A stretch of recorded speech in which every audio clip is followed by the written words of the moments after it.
What it do, baby? Welcome to Vegeta Saiyan Army. Congratulations, you made it.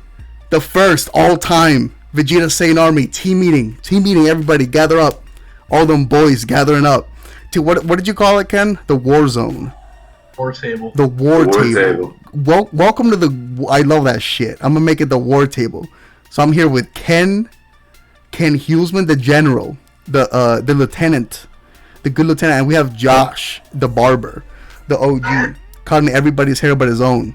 You'll love to see it. This man. So real quick, well, we're gonna talk about a few things, but beforehand, if you're Team Vegeta Saiyan Army, which all you gotta do is get a mat from Pro Mats and get the jersey. We're gonna put the link down below for the jersey because we have the team jerseys already. Look, right now. We got the jersey up, and we have the mats. So we'll have the mats coming up. Okay, so on January 8th, I think, we have a tournament coming up from Pro Mats. And to enter is $20. But if you're Team Vegeta Saiyan Army, it's $15. First place, right, gets a playmat, the Medals custom leader card, and one booster box. Second place gets one booster box. Third and fourth gets half a booster box. But if you're Team Vegeta Saiyan Army, you also get whatever prices we get from topping a regular tournament because our sponsor is ProMats. Sheesh. So just Vegeta Saiyan Army, and we'll go more into that. But what we're gonna talk about today is, I think, my favorite two topics that are very important. And the first one being, because Nats just happened, right?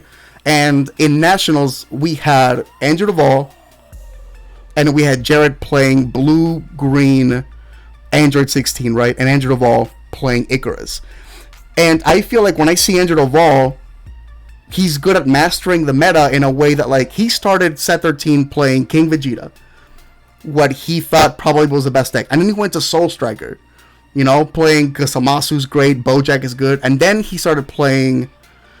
Icarus, because that's the best deck in the game right now, or one of the best decks, whatever you think. And on the other side, we have the person he played against. Jared was playing a deck that's all he does. He doesn't switch from deck to deck, not yet at least. We'll see what he plays at Worlds, but he plays one archetype. Butters is the same way. He plays green, right? We'll see Butters playing green. We see, or maybe it's not a color, maybe it's a strategy. Some players only play aggro or only play control. So my question is, do you guys think that it's better to net deck the best decks in the game to try to get better, or is it better to stick to one color, master that color, and just do that, or archetype? I'm gonna start with Ken real quick. What do you think, Ken? So I think that it's better to. I don't want to say it's better to net deck, but I think if there is a deck that's clearly stronger and there's a clear cut above the other decks, that's the deck to play, obviously, right? Unless you're going to play a deck that highly counters that. And you know what's funny about the counter shit that I've noticed? How often do you guys hear on a deck profile somebody say, oh, I played this to counter this deck, but I didn't see it at all today. So I always cited it. Like against Cell Surge, everybody was like, oh yeah, I mained the Bora or the Yellow Gohan, and I'm always citing it out. So I think that, and you guys always tell me this about, oh, but you want to, like, if the best deck is Icarus, like, you guys would sometimes bring up, like, oh yeah, but this deck is really good against Icarus. And I'm like, yeah, but what if you don't play Icarus? Because Dragon Ball players are bad. Like, just because Icarus is good doesn't mean they'll play Icarus, right? So you're into the whole, like, you think that looking at what's topping at the moment is the best play, right? You could be on a color and be on that color for, the lifetime of the game, but it's never gonna be always the best color. Well, besides obviously yellow, but we'll get into that. But I mean, if you're like, I don't know, say you're a blue player and you've played blue since beginning of time, there's points in this game where blue is the worst color in the game, right? Oh yeah, for a minute. So would that get you? Just playing that color, where does it get you? Yeah, because I know, I mean, you played, but I mean, it's funny because you've played Mecha, you played Soul Striker, and you're playing Icarus. So you are used to playing sort of like, you're not afraid of playing the best decks. And I think that's some stigma that players don't like playing the most competitive deck for some reason. Like, they're like, yeah, it's the best deck, I don't like playing it. And it's something that, like, whether it's they want to be different. So Jared is kind of like a hero to some people, because like everybody I feel like wants to be this guy, because he took his deck, that's all he plays, and he got second in Nats. You know what I mean? So Josh, what do you think, as somebody, you play Red Broly, but you also played King Piccolo, which I think was like the best deck in the game for a while. So what's your take on that? So I feel like it can go both ways. Like you said, there are players that can pull it off, like Jared and also Butters. And I know the guy who got top 8, what was his name? Ernest Damien. He was playing King Piccolo. Yeah. Those people, they all play their decks like, you know, they either play one color or that archetype all the time. And I feel like you can do well if you get lucky in some spots. Like Android 16, I felt like in Nats, no one was preparing for that deck. Let's be realistic. Yeah. So if you're going to an event, because before I wasn't able to go to Nats, I was preparing for Nats, and I was testing against Icarus. I was testing against Gogeta Zeno. I was testing against Red Jiren. I was testing against things that were actually topping, that were actually super noticeable. Mm-hmm. So when you put it into that perspective, it's like you have to kind of... It goes back to like also when I went to Gen Con, if you're playing something that you're familiar with, yeah, it's cool and fun. But when you get to those tables with, like, let's say the game that I played with Giancarlo, when I was playing King Piccolo against Icarus and they had the Bojack engine and all that stuff, it's like you look at your hand and they might have the same amount of cards, but you're going to have to outvalue them with luck. Yes. Because they always have better cards than you. So, and I think the best way to approach it is, I've always said this, let the pros do the work, and whatever's working, you can improvise on that. Like, I'll build a deck, and I'll take, like, somebody's entire deck, but then I'll start playing it, and then I'll be like, oh, well, I like this card for my tech. This is my play style and what I like to do. So you can adjust it to your own play style. Yeah, exactly. Like, I've talked about this, where, like, the day I net decked Anthony Hernandez's deck 2 years ago, I got so much better. Because I was playing better cards, bro. Like, I literally was playing a better player than me's deck. And it's super frowned upon for some reason, or some people don't like net decking. And I'm not saying this is something that you should do. You should also practice, obviously, different. Like, when a new deck is revealed, I sometimes play it just to get the hang of it. Like, I was just playing against the Yellow Turles, and I'd never played it before. And I was like, okay, looks like because I have no idea what the deck does. So, like, let's get some playtime with it. But at the same time, you have to also play within your range. So I think a balance of the both. Because I think that's something, I think this is good to talk about, because a lot of new players, or a lot of players who are trying to, like, I guess, cross the hurdle of wherever they are competitively, move on to the next level. Whereas, whether it's like they're at locals and they want to go to a major event, or they want to go from, or they want to go from just going to an event to topping or something. I think that a lot of people have something blocking them that might be like, oh, I don't play the good decks, or I don't play the competitive decks, or I only play this. Right. You know? Mm-hmm. I think there is a stigma. I think you're right. I think there's a stigma with net decking, and I think a lot of people are like, well, I'm not going to net deck because, like, I didn't make the deck, so I don't know. I've heard that a lot, but now that I've gotten, like, more involved with playing the game and stuff like that, like, over the years, like, I kind of feel like I was like that in the beginning, too. Me too. I mean, like, I want to just net deck a deck and, like, play it, but to Barber's point, you know, you start playing those decks, you start seeing how good they are, and then, like, you change to tech it in a way that you like playing it, and it's a, you know, it becomes a different deck for you. I don't think that's a bad thing, though, to go and take decks from good players. You know what I mean? And you know what there is, too? That you guys, maybe you see it, maybe you don't, but I see it a lot. It's, they want you to feel that way, because there's a lot of gatekeeping. There's a lot, I've seen gatekeeping of certain, either whether it's rogue, like, everyone thought, me included, bro, I was one of the biggest idiots that thought King Piccolo was bad at first. And then, and then I was like, this is the best deck in the game. for like half a month or like for a little bit, I really thought, and I still do think that time was the best. But some people that were playing that deck and other decks, for example, and Ken, you'll know what I'm talking about, but there's been a lot of there's also gatekeeping where people either don't want to share the deck, which is fair.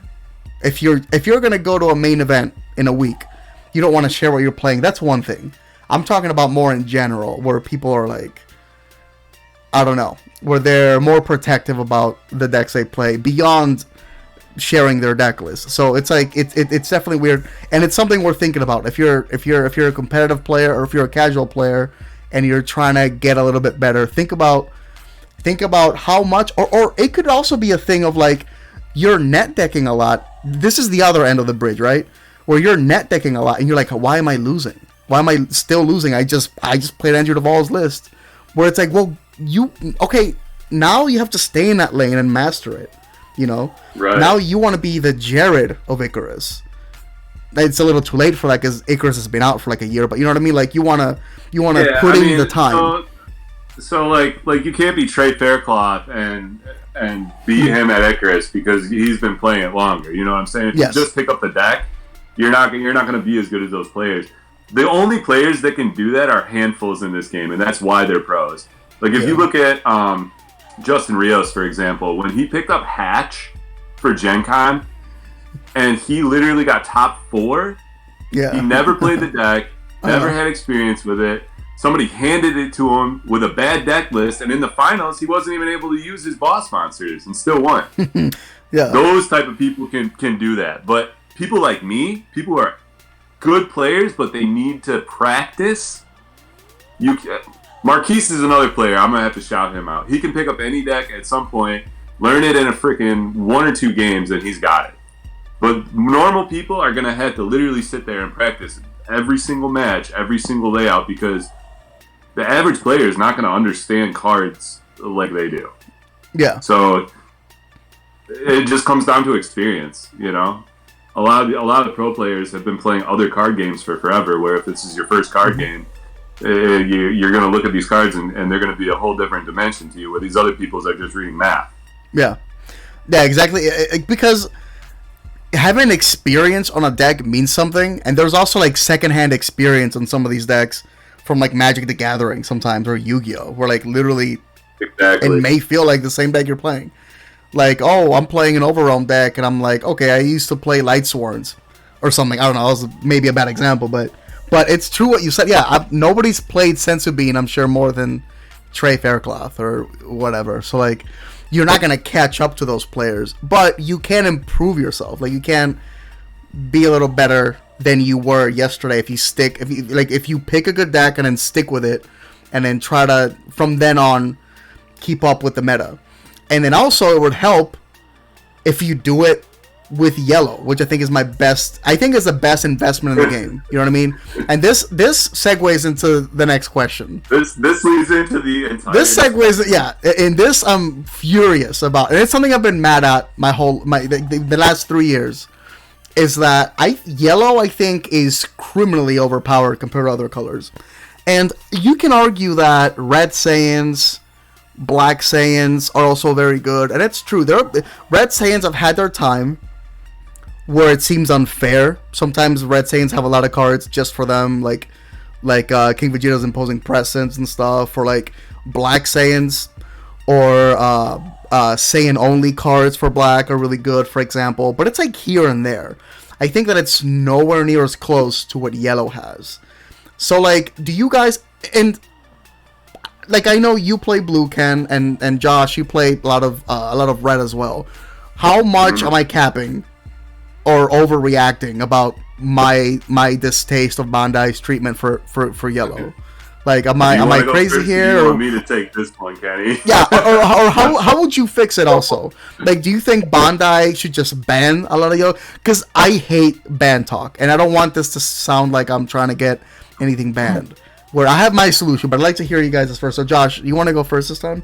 Yeah, I have a nitpick with because I play a lot of red, like you said, and I was almost forced to play yellow, like, because as much as you guys know, I was trying to test Jiren and make it good, and, I remember. And you guys were like, Well, I hate to tell you this, bro, but you're playing Icarus if you're going to Nats. Yeah. I'm Oh like, no. fuck, man, I gotta play an Icarus. All right.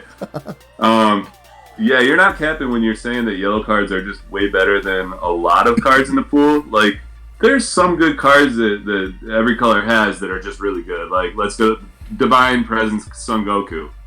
Best card for red, you know? Right. But that's one of 2 cards, or maybe 3 cards in red. You know yeah, I mean? it's very few at the least, and all the good cards that we did have, they got hit, like New Ruler. Yeah. Come on, man, that was Red's best card, and then they were just like, yeah, sorry, we're not going to give you a double striker at every turn now. Yeah. Too much.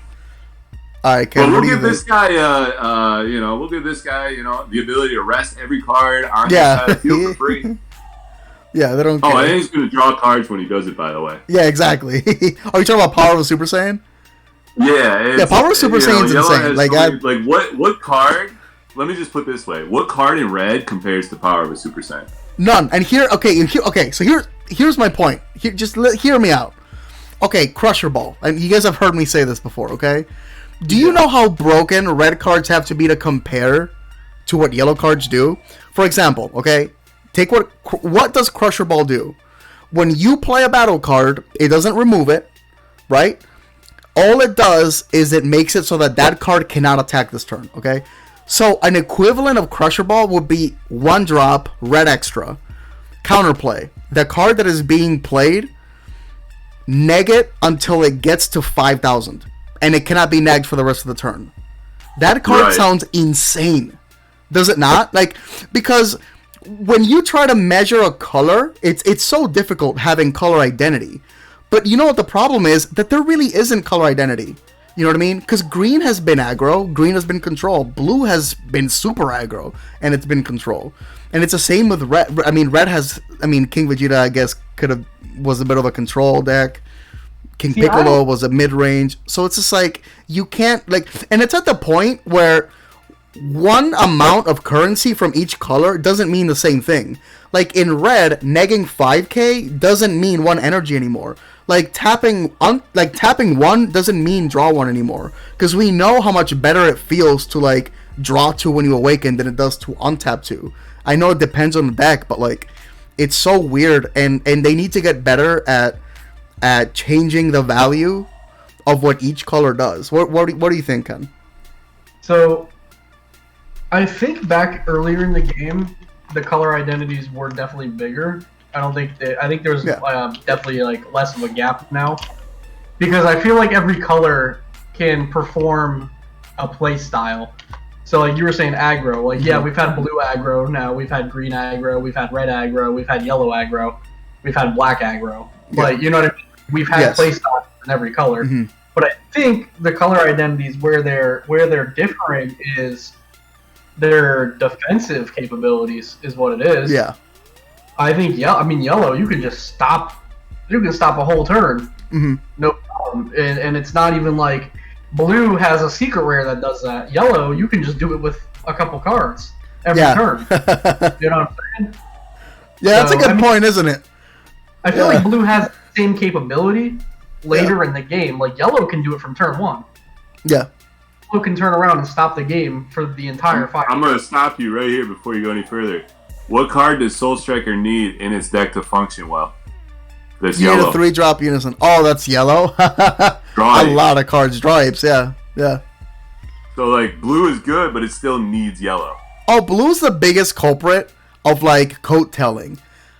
Every Nats, because Nats has been won by a yellow deck in a one way or another. And when it's something that has blue in it, it's always blue-yellow. So yellow's always been the craziest combination. Blue is adding the spice to a sauce. You're making your Sunday ragu. Yeah, and then yellow's yellow is what's that shit called that everyone uses? Adobo. Yellow's adobo. It's good at everything. That's It's to the point where it's and there's no comparison with the cards. And look. But that's not my point. My point is that blue is just an additional color to all the other colors. Oh, okay. I get what you mean. It's the Robin, not the Batman. Just add it to any color and make that color better. But blue on its own is And you know what? And if you're watching this and you're like, no, you're wrong. Red is this good. Or like, oh, I like green. You're wrong. Green has this, and that. I'm not arguing that you're wrong. But to that point, right? Let's say there's somebody watching and they're saying that black is the best color. Or red, right? How long does your deck stay on top of the meta before it is completely axed? I'm going to guess a week or two.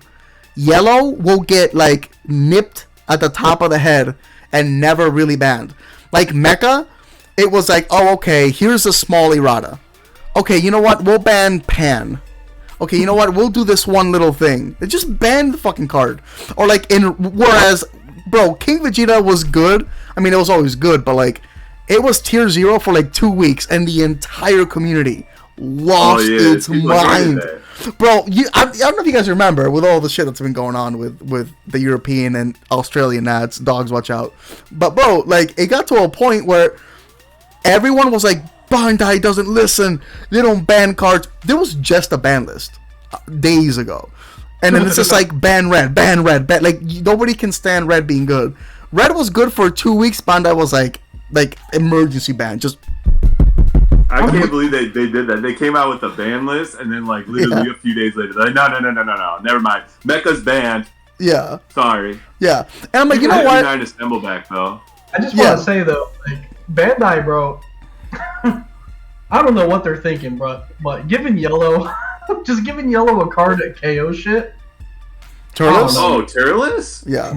They snap, bro. Well, I think what you said earlier was a good point, and I think you're onto something. I'll agree. I'll take that a step further. You said that their identity comes in their defensive capabilities, and I'll say that they all do the same thing. They all have removal, they all have aggro, they all have control.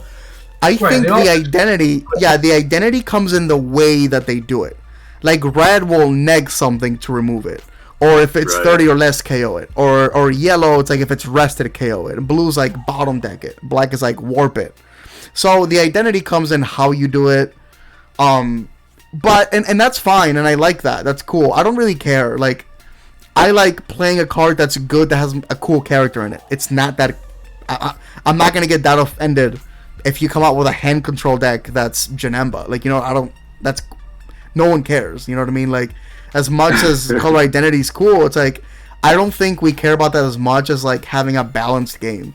And I'm usually the one that loves I'm very positive about Bandai, and I'm usually very on the board with Bandai, kind of like, usually the community's overreacting, but when it comes to Yellow, I'm like, you guys need a timeout, because like, Yellow's to the point where it's a little too busted, you know.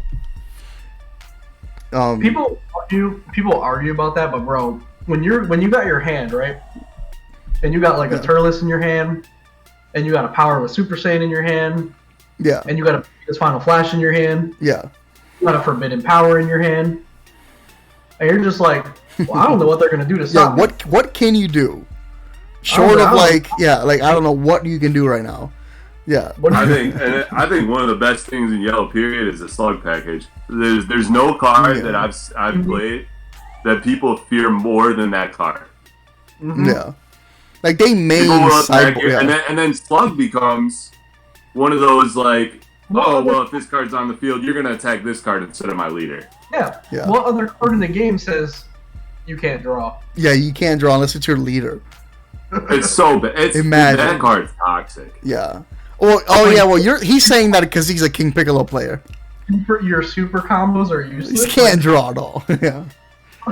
That card, man. Every game I play, everybody hates that card. And when people started taking slug out of the Icarus deck, I was like, you guys are crazy. Yeah, I'm the same way. And you know what? It's funny. Like, here's one way to look at it. Okay. If anybody here plays sports, okay, you know sometimes how good a team is by looking at the bench. You know. Like, if your bench doesn't have a lot of good players and your main roster doesn't have a lot of good players, it's not that deep, it's not that good. If you have LeBron James in your bench, okay, what the fuck who's starting? Who are those 5 guys that are starting? I think there's a bunch of cards in Yellow that aren't even sideboarded that are extremely good. And I'm just like, look, there's a card, this card right here, the Son Goku, this little Spirit Bomb guy, Yeah, yep. Make that a red card right now. See what happens. I dare you. Make that a red card right now. See what happens. What's the return of the look? Oh my God, this card isn't even sideboarded. Remember Rare's Warcry? Do you guys remember Rare's Warcry? You probably don't, but this is a card back in the day that look, you print a 2-drop, 2-energy green card that rests a battle card, draws a card, it's double strike. Bro, yellow is just full of shit that's like insanely good. Look, what's that Return of the Dragon Fist Goku? Yep. Bro, that card is so insane. That card is so insane. Yeah. And it's like... And all you have to do is what? Spirit Boost 2 or something? It's like the easiest thing to do. It's deflect. Is it Spirit Boost 1 or 2? I dare you right now. Spirit Boost 2, who cares? 2, bro, yeah. I dare you right now, put that in blue. I double dog dare you, bro. No, you won't. Because the card's busted. Yellow, it's not even sideboarded. Bro, you want to know what's crazy about that, too? Why? Nobody even used the free fucking Vegeta counterplay. Because, like, the Goku fast defender is better. It's free counterplay blocker. Vegeta's not that bad. And you know what's funny? You know how you know a color is bad? And I'm about to fuck with all you blue players. When you're building a blue deck, like SS4 Vegeta is perfect for this because I play a lot of SS4 Vegeta. Hey, Ken, Josh, can you guys see my list for SS4 Vegeta?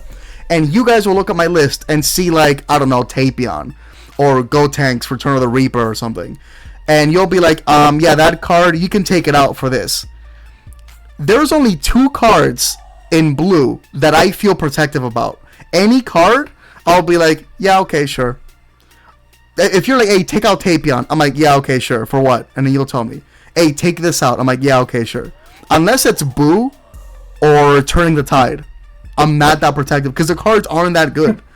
Like, it's every time I show somebody my SS4 list, they're like, hey, yeah, take out the 5-drop Unison. That's the Goku that wipes the board and it's like a floodgate. And I'm like, okay, sure, whatever. What do you mean? Like, that's it. Like, I don't feel that bad. But if you tell me to take out Turles out of a yellow deck, I'll, like, slap you in the face. And that's for every card. That's for Vegeta's Final Flash. Power of a Super Saiyan. Shut up. Final Flash. Shut up. Get out. Frieza, get out of the team. Like, it's every card is a staple. That's how good they are. But, like, Blue Unison, Turning the Tides, if you're ramping. If not, then it doesn't matter. Counter. Then you don't. It don't matter. Not even Sensu Bean. You know what? The biggest secret. I'm gonna spoil all the blue players' secrets right now. Blue players don't really like Sensu Bean that much. Blue players, y'all be showing you my lists or your lists, and you're like, oh shit, I forgot Bean. How often? How often do I see y'all playing Heriberto Ayala with your deck list, having no Beans? And I'm like, oh, you're not playing Bean. That makes sense with the current meta. I'm like, oh no, I forgot them. But whenever I add blue to any deck, that's the first 4 cards I grab. Yeah. Super combos, Bean, and then I got blue, I guess. I was saying earlier, like, blue is like the only color that people want to splash in just for fucking Sensu Bean. If Sensu Bean didn't exist, I don't think anybody played blue. Yeah, no, that's 100%. That's 100% true. And God Seal is also like the best counterplay in the game, and it's not attached to a color. Remember that. But yeah, God Seals are good. Yeah, exactly. But like, what non-colors playing that? I mean, AOD's the only leader. And that's the point. They made it so hard to be able to play like blue unisons in a different color deck. Yeah, like that's the way they balance it, obviously. Yeah, they've gone. No, that was accidental. I don't give them credit for that. There's no way they thought of that. Oh no, they definitely have. Yeah, they went that deep into it. They've made the card design so hard to splash in blue unisons to a different color. Yeah, and it's got to be on purpose. So fucking Trunks Godsteel's not played in every deck. You know what I mean? And again, we're not. If you watch Vegeta Saiyan Army, you know that I love Bandai. This is just it just happens right now that's a topic that I'm griping with a little bit. But if you are playing competitively, I do hope this helps you a little bit. And I do want to take a few questions. So if you're a Vegeta Saiyan Army boy, and you're watching the first ever team meeting, Team meeting, the war table. The war table's on. The fucking, the Justin, the training session. Yeah, the hyperbolic. On the Vegeta Saiyan Army group, I asked if you guys had any questions. I got 2 good ones here. So if you guys, and one of them's really good. Nino Machado, the general of Vegeta, one of the lieutenants, one of the admirals, I'll say. He says, here's my question. What happened with SS4 ramp at Nats, the Vegeta one? Bannis hit it that hard to not be first choice for such an event, as far as Blue goes. As far as, like, you know, Soul Striker is the best deck, but I think Vegeta ramp is really good as well.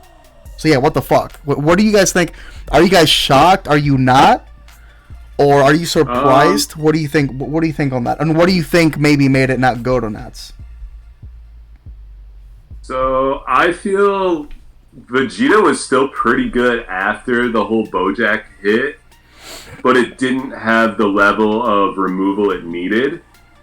And I think that's what was making Blue so good, is people feared like the removal that it had. You couldn't go all in with anything. Where now it's like, okay, like what are you gonna do on my turn that's really gonna stop it besides Baby Hatch? That's a good point. I mean, Bojack, even though it doesn't, like, the Bojack stuff didn't bottom deck until it got played, and it got played at the end of the battle. So your current attacks are good, but it does, you're right, it does give me a lot of in the middle of the in the middle of your turn removal, like you said. So that's true. And also, like, the current meta is full of, like, shit without barrier, like a lot of mid-range stuff, which is weird. But Ken, yeah, do you think it just wasn't good enough, or because there was also a lot of rogue decks in Nats that I think are not as good as SS4? I think it goes down to what we were just talking about. I mean, SS4 is a mono blue deck. It can only be mono blue. You can't really splash other colors in it. So, you know, being mono blue, what does it have? Now it doesn't have the Bojack stuff that he just talked about. So what does it have left? It has maybe the opportunity to ramp and then maybe play, turning the tide late in the game. Yeah. Right? Thank God for Baby Hatch. That's like their passport to like main events is Baby Hatch. But I mean, the only card I fear in blue is Blue Unison. Yeah. It could have done solid probably, but I don't think it was. I don't think it's like a tier 1 deck now. Like, you lose all that Bojack, you lose the removal. You remove the Galactic Buster, which, don't forget, that's a free 10k combo most of the time. Yeah, Buster was busted. Are you guys aware of what Sublet played in Nats? Did he go to Nats? Does anybody know? I don't. I think he went. I wonder what he took. I mean, he was on SS4 for the longest time, and I think he was playing Soul Striker. Yeah, that makes sense. He wasn't. I know he wasn't playing SS4 anymore after the Bojack ban. I don't know if he was playing Blue Yellow Soul Striker, if he was playing Mono Blue. I know he was testing Hatch too. Yeah. Oh, I think I remember. I remember hearing him say that he may have, or somewhere maybe Hatch. Yeah, that makes sense. But okay, yeah, it's just, I mean, I don't know. I love SS4. That's my baby. But it's just like, it's value. It's like counting how much value does this leader give you compared to something else, and it's just like not as high as other ones. But like, keep it like, if you're playing SS4, I think it's okay to stay in that lane. I think it's okay to because like it does get support. Like the Kale that came out is really good. You know, like the Kava is really good. You have really good support. Like, I think Mono Blue is just in a really weird spot right now. Yeah. That's why Soul Striker has like become Blue Yellow, and I think Mono Blue in general just needs some more. It needs something else. You know what? I think one of you, I think it was Josh, asked me if you think Icarus will get banned at all, and I don't think so. But I think Soul Striker might get hit. I think so, because Soul Striker is just like, in my opinion, that shit's busted. Like, yeah, but Frank, if you hit Soul Striker, what other blue deck is going to be good, period? Okay, make a good blue deck then. Like, bro, okay, so every time they ban something, we go down. We go down to the next best thing. So if they ban Icarus, like, Soul Striker is not even that good. Like, the only Soul Striker that actually top was in 17th place. And you know what? True, But I think another and it reason, was blue yellow. true. But I think another reason to hit something is to make people want to play the new shit. So like, I think that having 5 energy turn 3 is really good. I think having 4 energy. It's getting reprinted again. I think in that. Yeah, it is. You can always errata it. You can only play blue cards. You know what I mean? Like, but that's one thing. 2, make another blue deck that's really good. Why is the only deck that's getting better? Why is the only color that keeps getting better yellow? Because green was doo doo. Green was due to the set. Blue. What did blue give us? Kaba. What was the other? Kale? Like, no, bro. But look at yellow. Here's the thing. Like Kaba's yeah, he's blue, but he's really just a blue-yellow deck, right? Yeah, exactly. Right. Yeah. Like, but like blue-yellow than any other deck that's ever been out. And then you got like, I feel like green. I mean, green just hasn't gotten anything good besides King Cold was like. But here's my argument. If you make an archetype that's good in a color, then maybe, because then you won't care about Soul Striker being generic and like that's what people are playing. Make a good archetype like King Cold.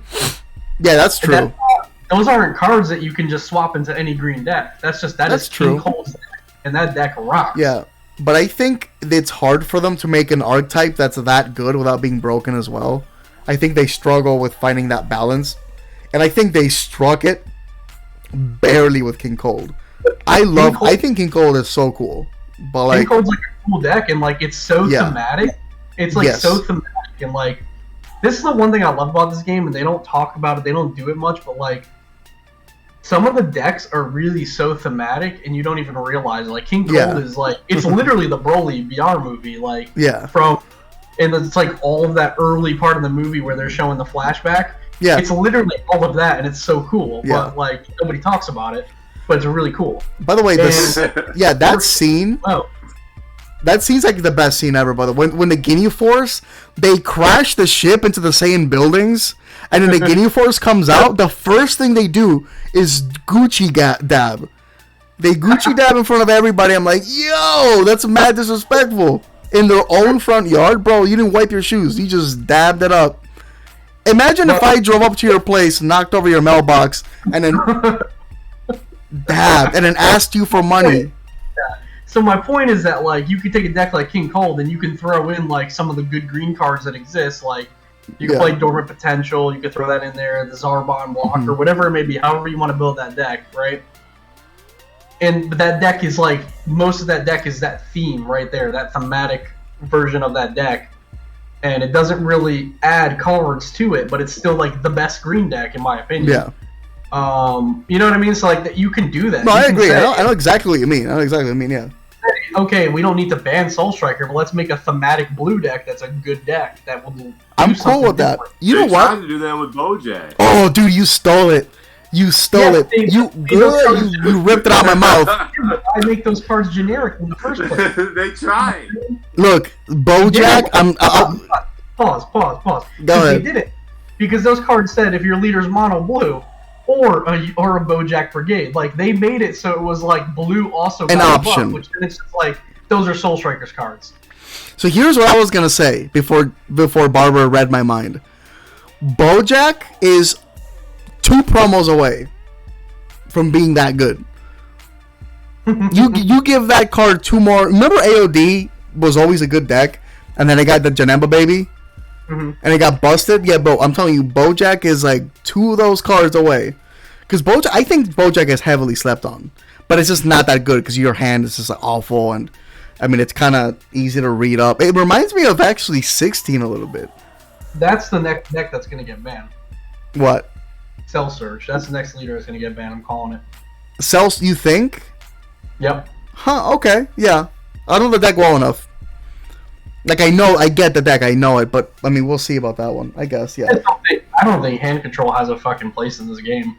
I'm sorry. I do. It's what? Like the only good green deck left, though, and I'm not gonna lie, like, I picked up Cell Surge just a couple days ago, and it's not like the most, like, craziest deck that doesn't have an answer. You just have to do other things against it that aren't what people are doing in the meta right now. Yeah, I feel And like the problem with that is the other decks that are going to do that to Cell Surge aren't going to beat the meta decks. Exactly. Yeah. Like, I lost to Cooler Mill, and that Raditz deck was pretty fucking crazy too. So it was like, those decks are going to give Cell a hard time, but they're not going to be like at the top tables with you at Nationals. But yeah, so it's like only hand control is going to do well against hand control. Like, I mean, come on, it's like... That makes sense. Yeah, I don't know. That's super odd to you. Almost your entire sideboard, your 15 cards are fucking Cell Surge hate. He's just mad. He had to play Cell Surge twice today. Oh, really? I'm just saying, like, that's like... well,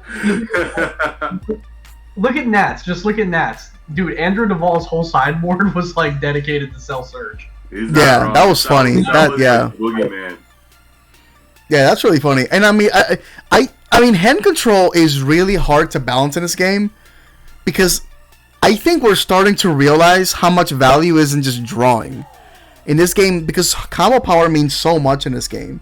So, like, if you can keep people to 0 and still be kind of good, you're insane. That's why I don't like Cell Surge that much, because it feels like Cell Surge, I was telling you guys before this, it's a deck that, like, you're exhausted, I'm exhausted, but I barely have enough power to punch you once. And I feel like that's so risky. You feel like you have a lot of control over the game, because you'll have, like, 8 cards in hand, and they have, like, 9. Yeah. But, and that might be against some decks, but against Icarus, like, you may not have that type of advantage. So it's inconsistent even in its spread, too, sometimes. But, I mean, like, but at the same time, it's one of the best decks in the game. And, like, behind, like... Every deck needs to have some kind of sideboard answer, right? So yeah. I'll agree with that. And, like, we were actually learning today while playing that, like, set 10 Gotenks doesn't really care as much against Cell Surge. Yeah. Like, that was cool. So, like, he went to Cell's Kamehameha me. Like, okay, he ripped a card, but then Gotenk's auto kicks in and I just draw a card for place. Yeah, and then rest something. Right. Yeah. So that was cool. Okay. But, so we have one last... what were you going to say? But, like, I mean, every deck is going to need a sideboard answer, right? But I just don't think 4 Daburas in the sideboard is even enough to stop the hand destruction. You know that's true. Some decks, though, I like it when the answer to your deck is another deck. You know what I mean? Like, I like it when, like, oh, but I lose to this. Or have a really bad matchup. I like it when the meta's like that. Because then you can't just bring one deck and win, because you're going to have a few bad matchups that are relevant. So it's up to, like, who's the best player that can also kind of, like, handle those matchups. And it leads to, like, unexpected matchups, too. Like, wild shit. And the game is kind of like that. Like, Android 16 getting to... Not enough credit is being given to this dude. Taking Android 16 to the finals. And that's all I've been talking about. Because, like, that's, like, the coolest thing ever. That's, like, my favorite. But again, that deck was like almost like a pseudo hand control deck too. Oh yeah, very much so. Yeah, for sure. And removal, so it's just like it does a lot of like good taxing to your opponent. That goes into the fact that like Zamasu, Fuse Zamasu, Deity's Wrath, in that deck was a really good choice. I'm just gonna put it in that deck. It was a really good choice. Every green deck, it feels like. Well, hold on. So he always had a cheap way to play it, right? Because whether he was rivaling a blue-green card to get rid of, like, to play the Zamasu, like, in most green decks, like, for example, even Cell Surge, you're only playing that off of Frieza, the charismatic villain. Yeah. Yep. More options than that to play the Zamasu, right? Yeah. So, and once you get that Zamasu on board, that thing is like value town. You know what I mean? Swing, rip a card, it's indestructible, it's not going anywhere. That card is so much value. Yeah. And then we have one last one. I don't know how you guys are going to answer it, but you know exactly how I'm going to answer it. I have a question from Josh Bat. When was the exact moment you were watching the show and you went, Vegeta's my favorite? So, like, for me, because Vegeta's my favorite character. So, when I saw it, and I'll make it as short as I can, but the first episode of Dragon Ball I watched was in the Ginyu Saga, like, right before the Ginyu Force came in. And Goku was, like, training in a ship, and Vegeta was trying to find the Dragon Balls from... So when I watched that first episode, I thought Vegeta was the main character. And before, I was like 6 years old. I was like, oh, okay, so Vegeta's the main character, the bad guy's Frieza, and there's these nerds like Gohan and Krillin who are just like the nerds, you know, like, because the hardest show I watched before that was like Thundercats. So I've never seen somebody get slaughtered. And like on the first episodes, yeah, and I'm like the main character just like slaughters Zarbon, and I was like, hey yo, did he just kill the guy that they were talking shit to? Like, you're not gonna arrest him? Like, nah, slaughtered. So like, it wasn't only that like when a bad guy came up, they didn't discuss anything. It was just like, okay, you're dead, bro. I saw Vegeta kill 3 villains. I'd never seen this. I'm sorry, I'd never seen the biker mice from Mars shoot up 3 people. I've never seen Sesame Street like get lit up. I'd never seen that. So like when I saw him do that, and then when Goku came, I realized Goku was the lead, and then he just pissed me off because he was like playing games with the Ginyu Force, and Vegeta was like, dude, what the fuck are you doing? And he's killing the Ginyu Force, and I'm like, yeah, this guy's the shit. Like, so he's not even the main character.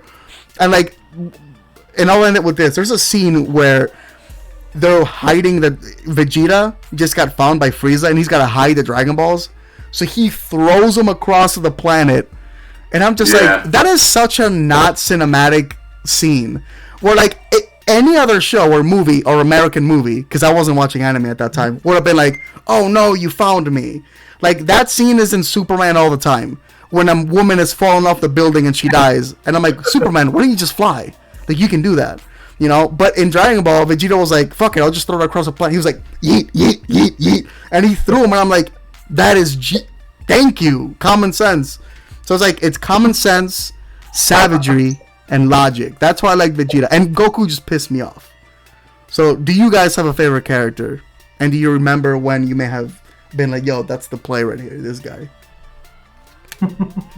Can I know you like Android 21? When did you start liking Oolong? Well, yeah, I think for me, I agree. I think it was like the Ginyu saga when Vegeta like killed all those killed like half the Ginyu Force on his own. But I think I really decided that Vegeta was my favorite character when when they got to the Android saga, and it was like when Goku was dying of the heart virus, and like they thought everyone thought Goku was the only Super Saiyan, right? Yeah, Goku's the only Super Saiyan, and like he's died from heart virus. What are they gonna do? And then Vegeta steps up and he's like, what, you think Kakarot was the only Super Saiyan? Yeah. And he starts transforming, bro. I had chills. Funniest thing is the fact that Vegeta thought he was a Super Saiyan through the whole Frieza arc. People don't remember. Vegeta's also so bad at it. No, but best thing he ever did was kill all the Namekians. I was like, hey, yo, he's just killing all these. So like when he went Super Saiyan for that first time, and you were like, holy shit, there's another Super Saiyan, it's Vegeta. And you that was hype. You don't even know if Vegeta's a good guy at this point, right? Yeah, exactly. Yeah. I mean, still, like, he's on Earth, but no one knows he's a good guy, right? And then he's just like, he tells Android, what's that, 20 or 19? Yeah, those weirdos, yeah.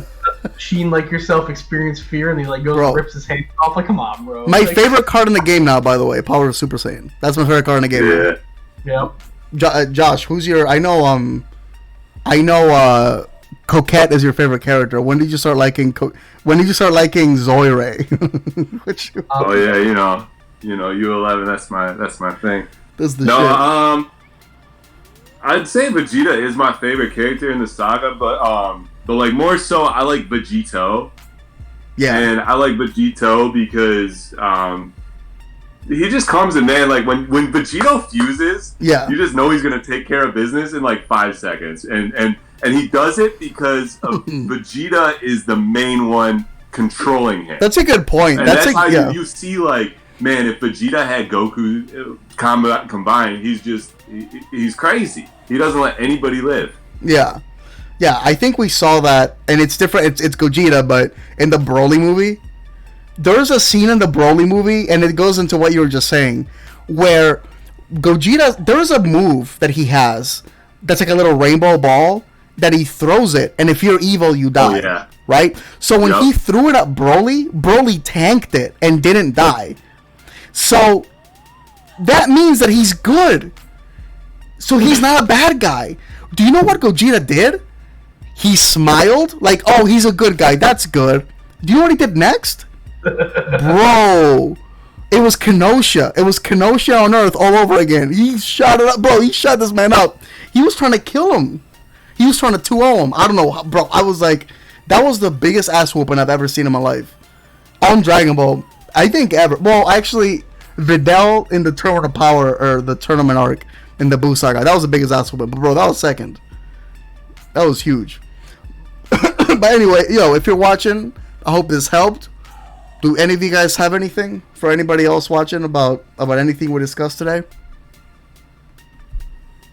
No, Ken, good. Make red better. Make red great again. I'm gonna buy red hats with white font on Times New Roman. Make red great again. It's okay. I won't get in trouble, bro. It's all good. Kenny, Ken, what's your favorite color? Is yellow your favorite color? Can that just be part of our uniform too? Like, no, we'll lose. We have like 60. Bro, by the way, if you want to join Vegeta State Army, remember, all you gotta do is buy the jersey. We're trying to have, our goal is get good, get better wherever you're at. Like whether you're where I'm at. I'm one of the best 2-3 players in the world. Ken, one of the 3 worst players in the world. Ken, what do you have for the players on your level? Get good. Hey Siri, mute Ken right now. Just mute Ken. But yeah, if you're watching, thank you guys for watching. I'll see you guys next time. Thank you for watching our very first Team Vegeta Saiyan Army team meeting, War Zone. What did you call it? War Table. The War Table. Sheesh.